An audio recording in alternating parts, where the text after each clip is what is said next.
So today we're looking at Dhammapada verses 283 and 284, which read as follows. Vanaṃ chindatha rukkhaṃ, vanato jāyate bhayaṃ. Chetvā vanañca vanathañca, nibbanā hotha bhikkhavo. Yāva vanatho na chijjati, aṇumattopi narassa nārisu. Paṭibaddhamanova tāva, vaccho khīrapakova mātari. Which means, cut down the forest, not the tree. From the forest comes danger, is born danger. Having cut down both the forest and the forest undergrowth, bhikkhus, those who have seen the danger in samsara,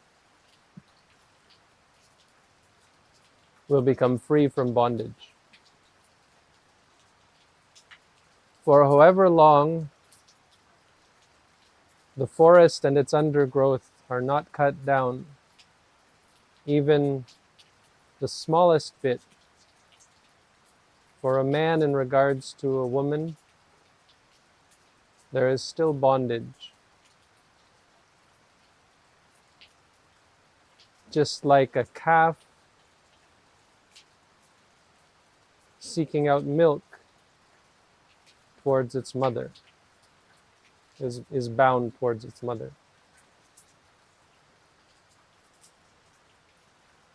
So these verses were taught in response to the story regarding a group of elder monks who had later in years come to hear the Buddha's teaching, and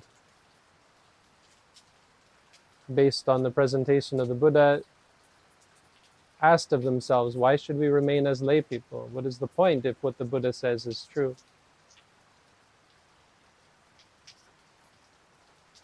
And so as a group, they all left home and asked for ordination, but being so old, they were not able to apply themselves to obviously studying the Buddha's teaching, their ability to memorize and remember what the Buddha had taught, which is a significant part of what it means to be a monk, to carry on the teachings, to remember them and be able to teach them to others. Weren't able to do any of that. So they, I guess, requested, it doesn't say, but most likely requested to dedicate themselves to the practice of vipassana, of seeing clearly, of practicing for themselves, which of course is the more important duty of any Buddhist. But it seems weren't able to accomplish much of that either. What they did instead is spent all their time in connection with their families. So having ordained in the city where they had lived all their lives, they had many relatives and friends and ex-wives.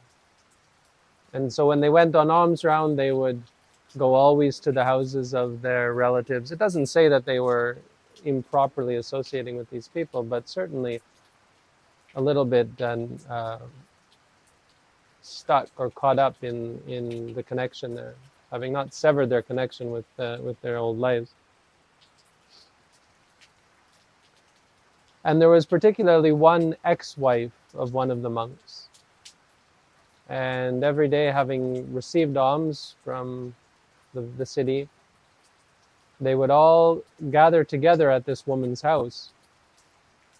And having a great friendship with these monks, she would give them whatever they want, give them whatever kinds of food they wanted, and able to prepare their foods and give them sauces and curries and sweets and whatever they need, whatever their hearts desired. So in other words, they lived quite comfortably and appeared to have gotten quite attached to her. And then the story goes that because of some unspecified disease, she passed away. They were all quite getting on in age, so not terribly surprising, but she died. And all of these monks had become so close with this woman that they were incredibly upset, and they were mourning the loss quite loudly. In fact, sitting together as a group in the monastery, and some of them crying, I don't know, bemoaning the loss of this woman, her death. The other monks, the more well-practiced and senior monks, came to see what was happening and asked them what all the commotion was.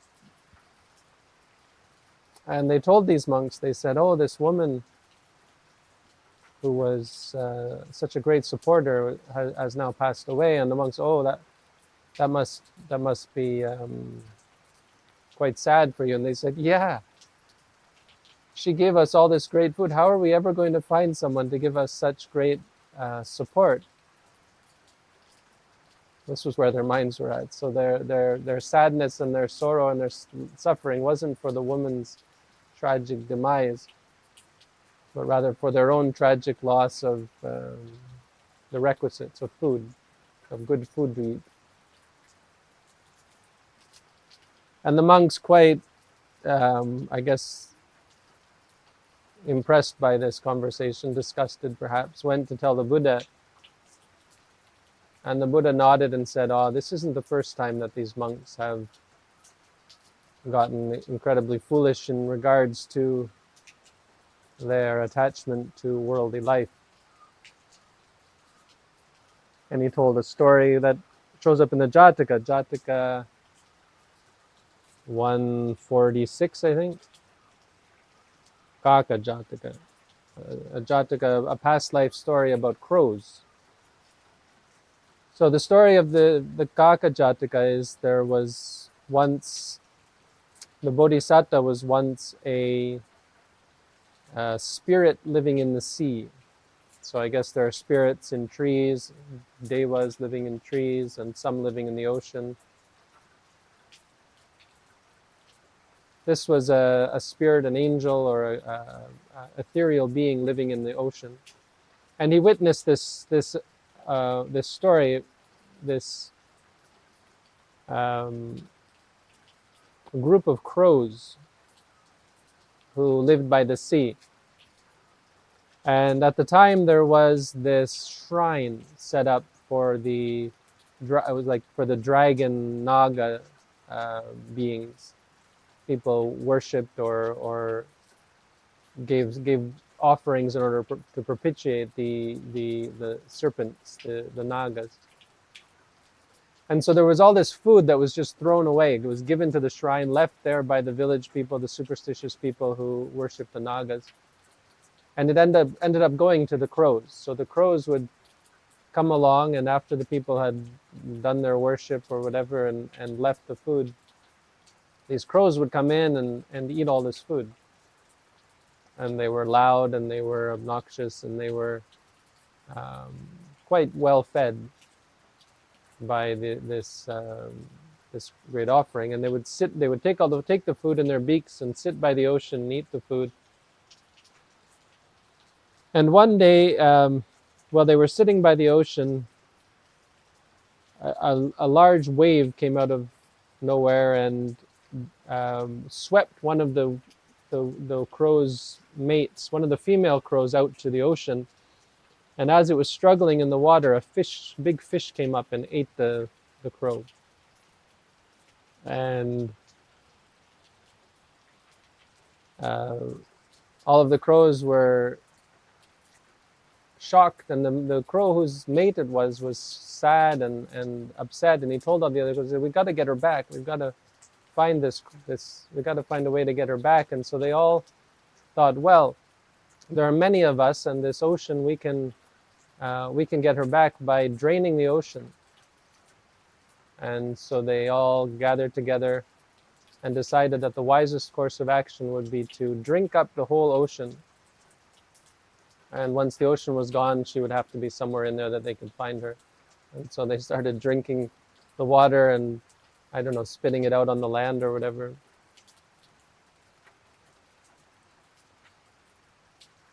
And eventually, of course, got worn out by that and gave up. And as they were sitting there lamenting the loss and defeated by the ocean's unwillingness to disappear, they started praising they started speaking nostalgically about this woman who had lost her life, this female crow that had lost her life. Right? And saying to themselves, making themselves feel better by saying it was probably because she was so beautiful that the ocean just had to take her, had to swallow her up, because the ocean desired her for itself.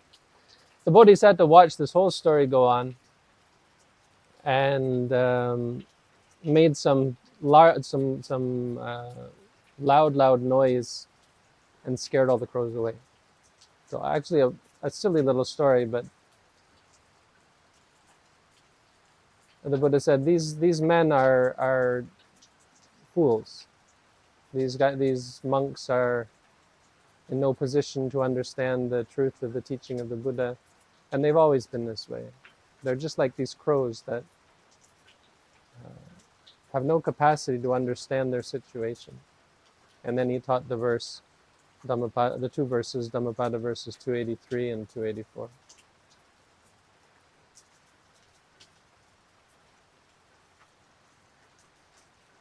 So the story has a few lessons.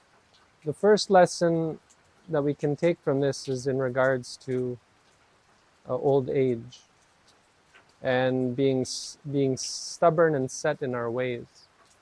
One of the reasons the Buddha encouraged ordination at an early age is because, to some extent, young people aren't as set in their ways. Of course, additionally, they're far less beset by the frailty of the mental faculties especially, but also physical faculties that come with old age. Obviously, someone who is old is going to have a hard time learning and understanding the theoretical side of the Buddha's teaching, but also they're going to have a hard time physically practicing the Buddha's teaching. And that's to some extent. And you can see this in the case of these men that were very much stuck in their ways and had a hard time separating themselves from the habits that they had grown up with. So our lesson that we can very much take away from this is to take the opportunity that we have, especially in our youth, before it's too late. If you waste your lives cultivating unwholesome qualities, then when and if you ever get around to applying yourself to the practice of the Buddha's teaching, it becomes increasingly difficult, as your mind is already full of worldly habits and worldly inclinations. But being set in your ways goes both ways. It doesn't just relate to old age. To some extent, it has nothing to do with age. It has more to do with our journey throughout samsara, which this verse also shows. Because old people can and do truly and sincerely apply themselves to the practice of the Buddha's teaching based on their wholesome qualities that they've carried from past lives. A person who is young or old but steeped in bad habits, like these men who had, I guess, from life to life behaved very much like silly crows, very much attached to things like food and sexuality and that sort of thing, romance, even as crows. There's really much greater difficulty in applying oneself to the practice. So to some extent, our lesson here is just to acknowledge our capacity as individuals That we can't expect just because we're young, or even just because we apply ourselves, young or old, that we're going to have an easy time, or that our practice is going to be similar to the practice of others. Whether it be taking the example of the Buddha and his disciples in his lifetime, or even looking at people in modern times, other people in the meditation center, looking at monks and teachers, and expecting ourselves to have the easy time that they have had in their practice. Easy or difficult is very much a product of our circumstances. And the greatest lesson for us is to not be discouraged by our circumstances, or not let our circumstances define us. So to acknowledge that our path and practice is going to be distinct to us, and to apply ourselves sincerely, without the expectation that somehow magically our practice should be smooth or easy, acknowledging that we don't know the extent of our past karma, our past activities, our past inclinations. What we can acknowledge is that in this life, if we are still young, that we have an incredible opportunity to apply ourselves before the habits of this life make it difficult, both physically and mental, or the experiences and the passage of time in this life makes it difficult, both physically and mentally, to apply ourselves to the practice. And acknowledging that as we grow, as we get older, that there will be greater difficulty, and we have to be patient and apply ourselves accordingly.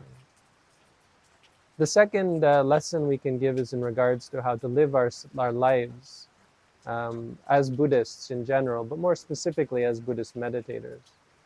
As Buddhists, obviously, we are very much expected to keep the 5 precepts for the whole of our lives, whether we're on a meditation course or not on a meditation course. Not to kill, to steal, to cheat, to lie, to take drugs or alcohol, but how we should live our lives goes much further than that, of course.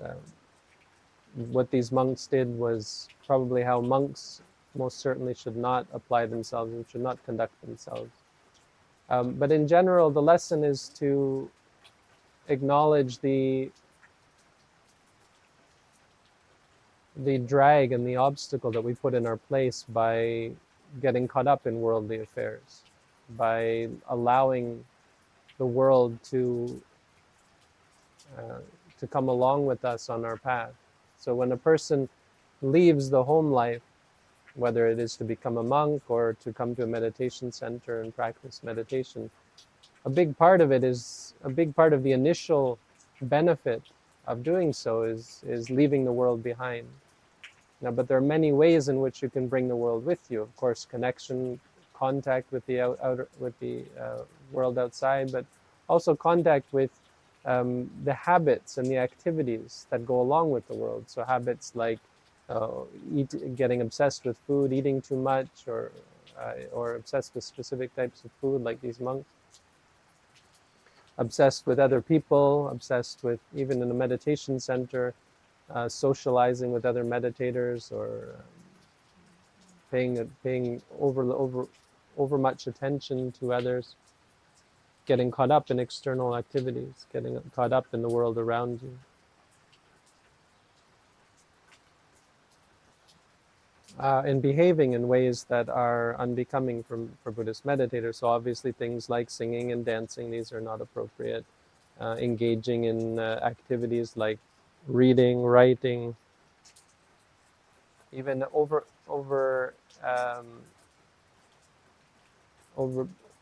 inclination towards intellectualization, thinking or studying or talking. All of these activities are things that we try to give up during our practice of the Buddha's teaching and in our practice of a meditation course. During the meditation course, obviously you want to be focused on the present moment, focused on experiences. We try to leave behind all of the many ideas that go along with the world, that are so much a part of living in society, living among other people. We have a unique opportunity here to study as though we're in a laboratory, study the very molecules of experience, the moments of seeing and hearing and smelling and tasting and feeling and thinking, the mechanics of how reality works. It allows us this unique opportunity to see the aspects of experience that lead to stress and suffering, and those mechanisms by which we create stress for ourselves, how we cause problems for others, how we give rise to greed, give rise to anger, give rise to delusion. And we can't do this if we are caught up in worldly ways. And again, these are habits. These are not things that you can just decide not to engage in. They are a part of us.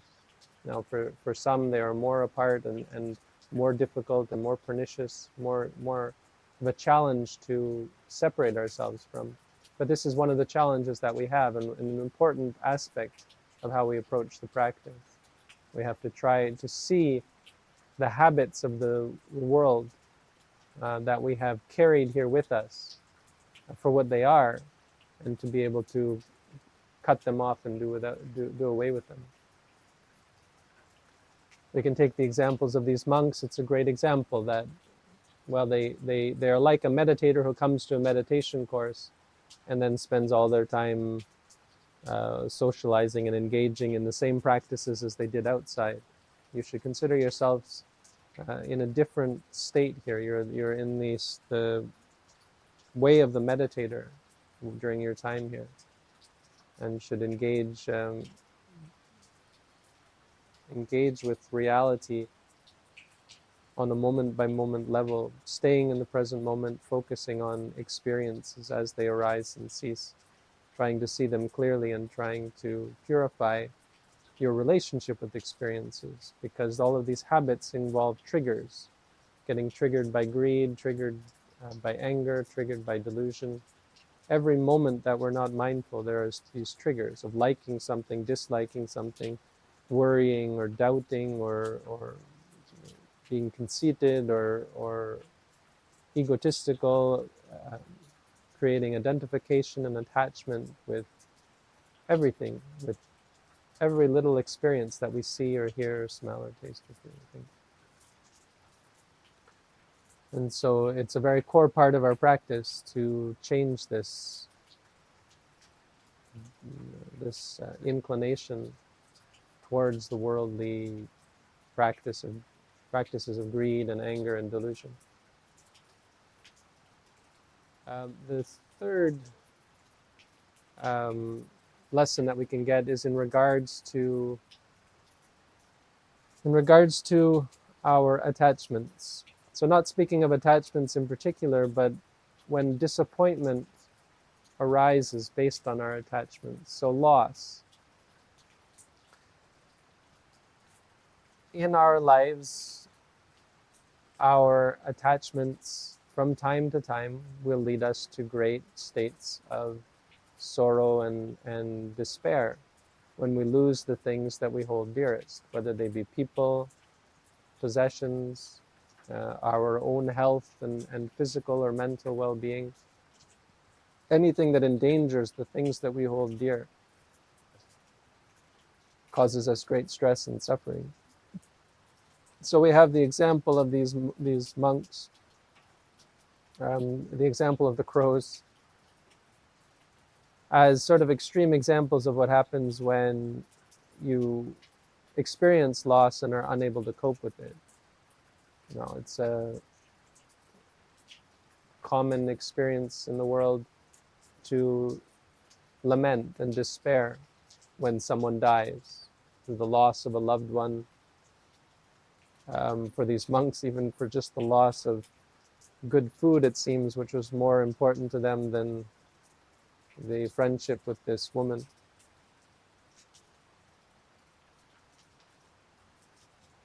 But it's instructive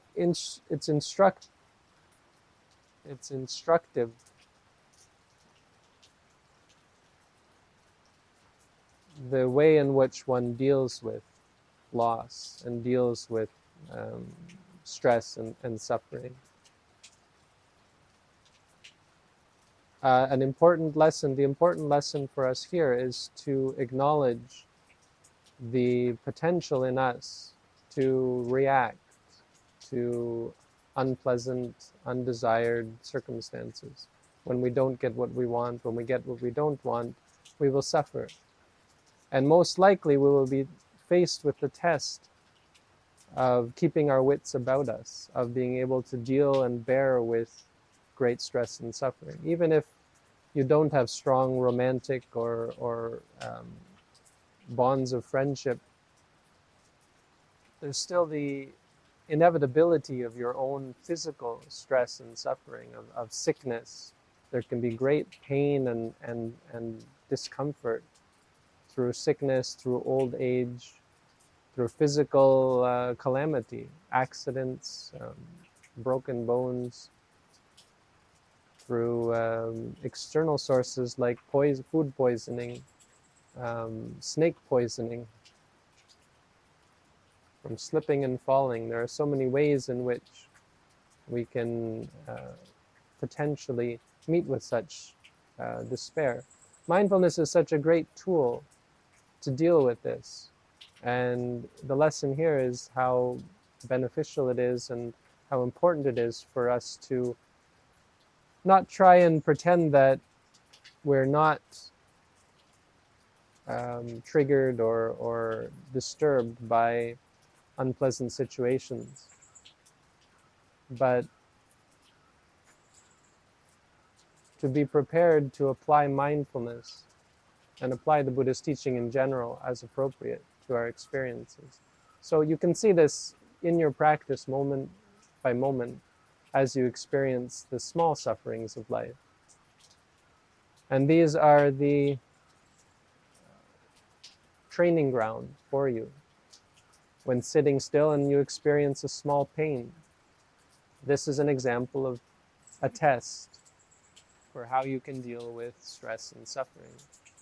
And if such a small pain is something that causes you to shift and move and be unable to sit still, unable to bear with the experience, bear with the reality, then it's a sign for you that you're vulnerable and most likely going to suffer greatly when greater pain comes to you, when greater stress and greater suffering comes. So this is a big part of the training that we're undergoing, not to dismiss these small experiences, but to look at the minute experiences of moment-to-moment life and try to see the way forward to peace and to freedom from suffering by simply seeing the experiences for what they are. Why we have you acknowledge pain, or if you're sad, for example, sad or dislike something, why we have you do this is not to remove it, not to get rid of it, but to change your relationship with it and to allow you to experience it without reacting, without getting upset. So all of the foolishness, all of this sorrow and lamentation and despair that comes from worldly trials and tribulations is dispelled, is overcome by simple acknowledgement of the experience, creating a relationship with reality that is objective, that is not judgmental, not reactionary. This is what the practice of mindfulness is for. So now, if we move now instead to talk about the verse. The verse is in relation to the story, very much relates to this situation, this idea of being attached to things and how it creates danger. So the Buddha first says something quite interesting and quite powerful, and I think what is the core lesson of this whole verse and story. The Buddha says, cut down the forest, not the tree. And it might be, you could translate it, not just the tree. And I think that's the idea. The idea is that we often spend our time focusing on trees. So there's this English saying, when you can't see the forest for the trees. It means you see all these trees, but you don't get that it's a forest. If someone does that, maybe they want to cut down the forest, get rid of it, so they just focus on a tree. They cut down a tree. And they see the tree in front of them and they just cut it down, and then they cut down maybe another tree or something. And they spend all their time cutting down trees and thinking, this way I'll get rid of the forest. And over the years that it takes them to cut down maybe all the trees in the forest, well, more trees have already sprung up. That's the idea. Of course, trees take a long time to grow, and it might be that you could, probably not as a single person, cut down a tree, but maybe it's possible. See, cut down an entire forest, maybe it's possible. But the point is that we often spend our time focused too much on individual problems. So in terms of meditation, means focusing too much on things like greed and anger. So we might say, I have a problem with addiction. I'm going to root out this addiction. I'm going to eradicate it. And so we focus on it. And anytime the opportunity or the situation related to that addiction comes up, we face it and we confront it and we overcome it. Now, to some extent, theoretically, that's a good idea, but our obsession with things like greed or anger as well, someone thinking they have an anger problem and being very vigilant, trying to be kind, trying to be gentle, trying to remove the anger, it can, to some extent, cultivate ignorance or cause you to overlook and ignore the underlying problem. And this is when the Buddha says the undergrowth, the vanato, means that which belongs to the forest or something like that, but meaning that which leads to the forest, really the seedlings and the undergrowth which allows the forest to grow and to rejuvenate. So obviously what we're talking about here is not the forest made of wooden trees, we're talking about the forest of defilements. And everyone has this jungle or this wildness in them. So in the Buddha's time, or in ancient times, of course, before we lived in cities, people lived close to the forest and were very much cognizant of the fact that the forest was dangerous. Vanato, jāyate, bhayaṃ.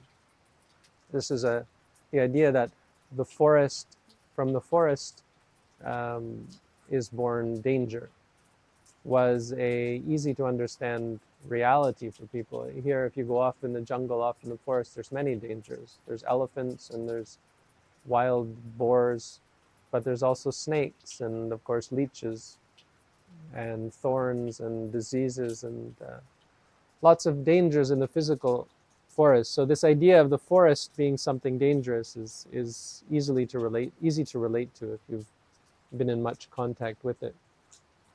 And so this is the idea the Buddha gives in regards to the defilements. The defilements, of course, are the real danger. And they're what we have as opposed to the cultivated, well laid out plan of a city, a town, or a village, or even our home, our monastery.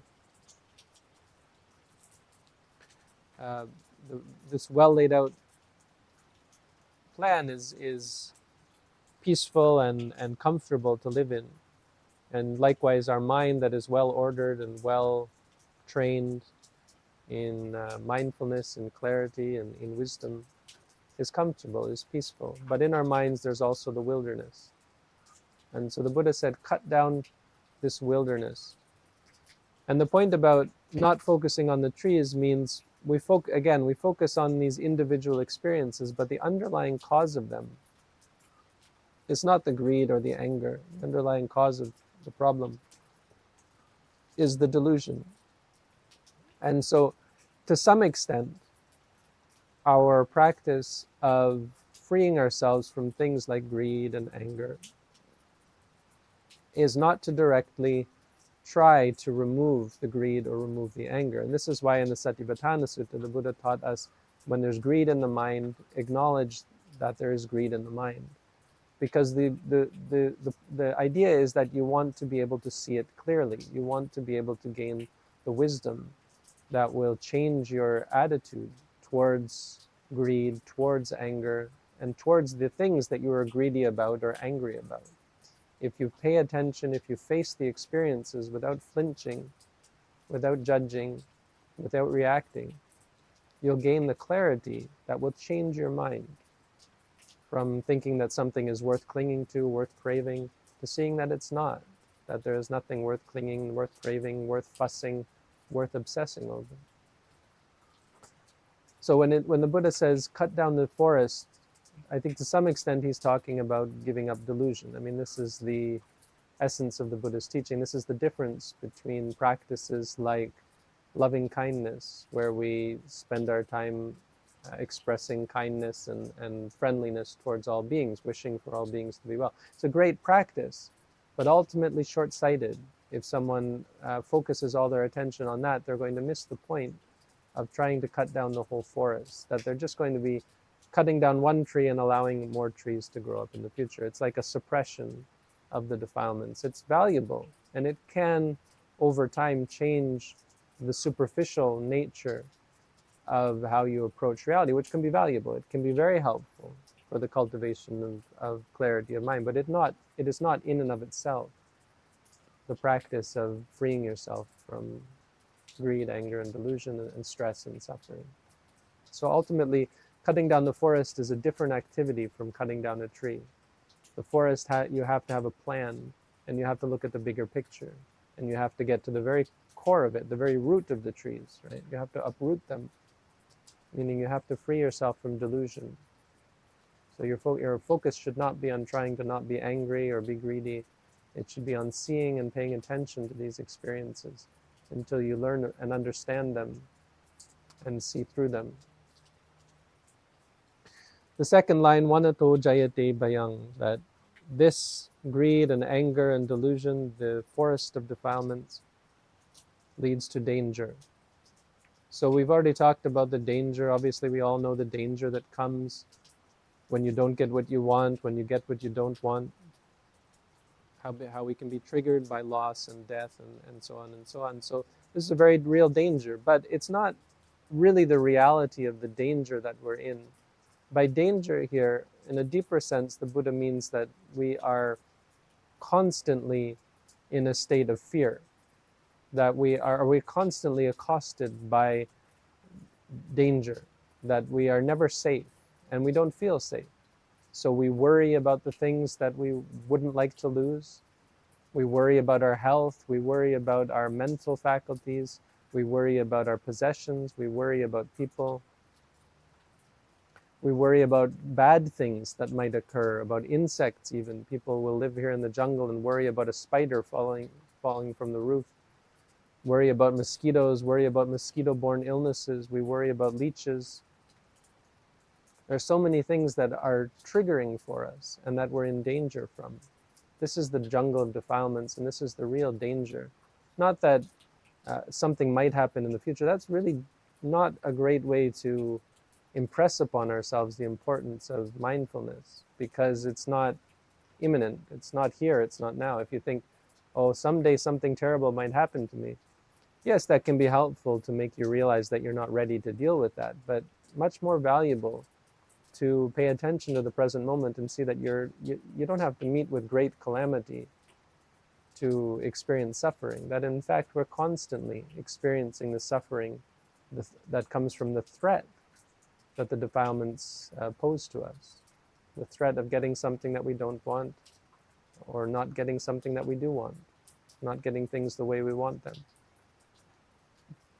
The threat that is ever present of greed arising, anger arising, or delusion arising, which can lead to conceit and wrong view and delusion and doubt and worry and so on. So this is the real danger. And then, of course, the Buddha says that when you free yourself, when you cut down the forest, when you finally cut down all of the underbrush, the defilements and the cause of defilements, nibbanā hotha bhikkhavo, then you are truly those who have freed yourself from the bonds of samsara, which are so dangerous and so fearsome. So freedom comes when we uproot these things. That's the clear conclusion or result of our practice.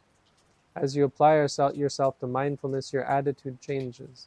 Rather than seeking out and clinging and craving for good things, rather than being triggered and reacting to bad things, you come to see that the things that arise simply pass away. There is no reason to cling, reason to stress, reason to identify or attach to anything in the world. Your mind changes and you start to let go, you start to move away. And through that there comes about the experience of freedom the experience of release, the experience of nibbanā. In verse 284, the Buddha then looks at the other side. He says, for as long, he drives home the fact that for as long as you don't do this, as long as you allow even the smallest bit of the vanato, of the undergrowth, the smallest bit of defilements, and in this case he says a man's attachment to a woman, or for a man in regards to a woman, but in regards to anyone. Here specifically talking about people, because of the fact that our attachments to other people are some of the strongest that we experience.